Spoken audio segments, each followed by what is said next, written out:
Hello class, my name is Anna Davinsky. Welcome to our demonstration studio.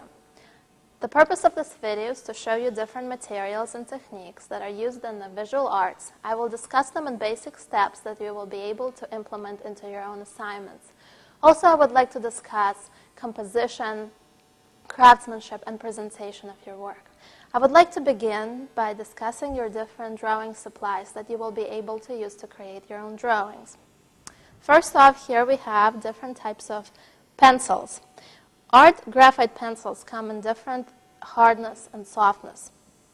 So for example, here, this pencil has a B on it. B stands for soft and H stands for hard. And the number next to it stands for a degree of softness or hardness. So for example, 6B is a very soft pencil. It will create dark lines that are very thick and soft. You can create very beautiful shading by using this pencil.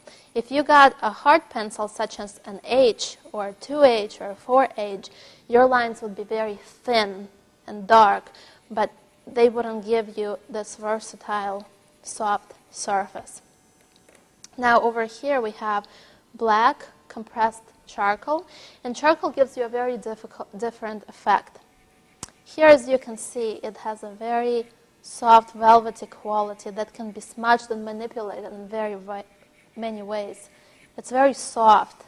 You can blend it with your fingers. You can use a piece of cotton, or you can use a paper towel.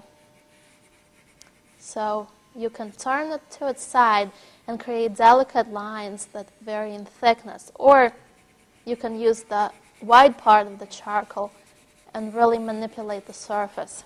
Along with charcoal, we can use a kneaded eraser that is used as an art tool. It's not just an eraser to remove something. It's an eraser that's used as an equal art tool to manipulate the charcoal, to really remove charcoal and to create highlights, or to blend it in together. It basically looks like a gray piece of gum that you can knead, and as you knead it, it cleans itself and replenishes itself. It's a very interesting tool.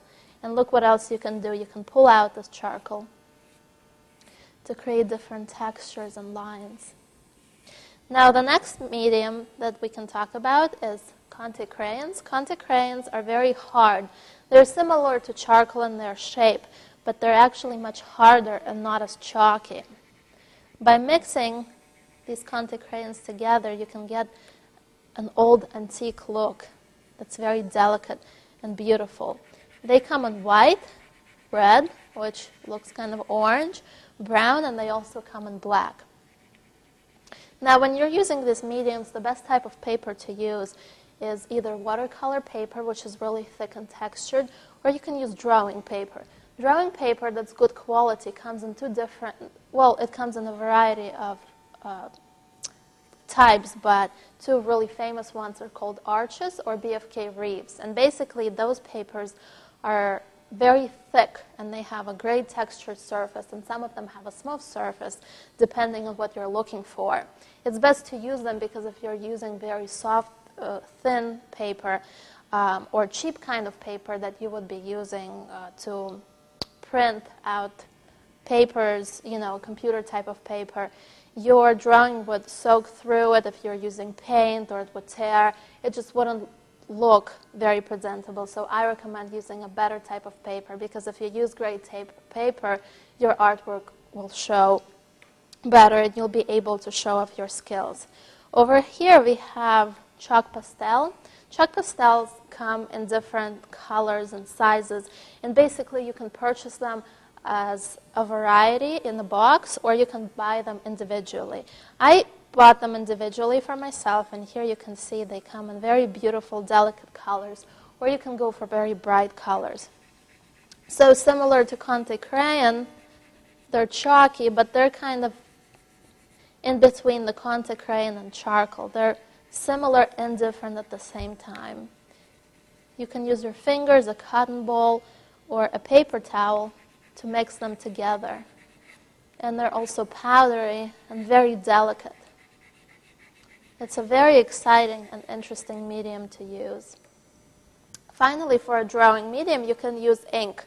In many cases, ink can be viewed as a painting medium because you can create beautiful washes and paintings, or it can be used as a drawing medium.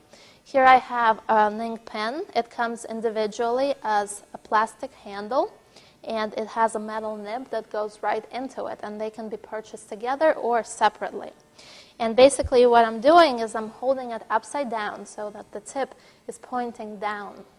I'm going to pick up some ink, and I can create very beautiful and delicate lines. These are the type of lines that you won't be able to achieve with any other medium. That's what makes all of these mediums so interesting and unique. So I can really create all kinds of tiny little details. If you like intricate things, this is the medium for you. And now you can go back and add some water.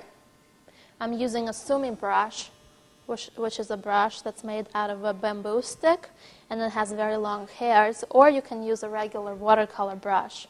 Your brush has to be really soft for this medium. So here what I can do is place a lot of water on my surface, and then I'm going to go in, and you can see this bleeding effect, which can be very spontaneous. So you can have a lot of fun with this medium and experiment and allow the layers to blend in together. And then you can even go back with another color and draw over it, so all of these lines begin to bleed. And then you can pull out some dry lines, so you have a contrast between dry and wet. This is a great medium. It's very spontaneous, and you can find ink in just about any color. Here I have just black and brown, but they come in silver and gold and black and purple and red.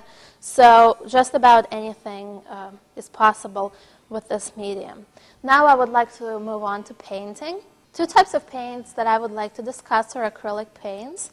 They can be purchased in tubes that are large or small. It's unnecessary for you to buy too many of them. You can just buy the primary colors, which are yellow, red, and blue, and two additional colors, white and black. And another type of paint that I would like to discuss are watercolor paints. They're very inexpensive, and they can be purchased just about anywhere. And both of these paints are water-based. So with acrylic paints, you can achieve two effects. One effect is called the impasto effect. And basically, you're using paint thickly. You're applying it to a surface with a brush or even a painting knife, which I have right here.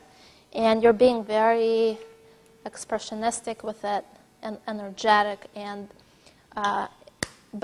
it's best to use canvas paper or a stretch canvas, or you can use very thick watercolor paper. So here you can see how this paint can be applied very thickly. And you're almost creating your image by mixing it. But also it can be used with water, and if you water it down, it can become a watercolor. So it just depends on what look you're going for.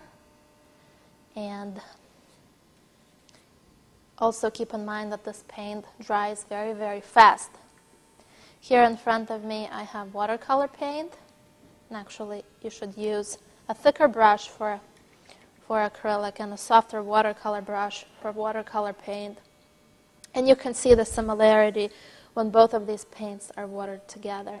So please experiment with both kinds and find the paint that's most versatile and most interesting for you.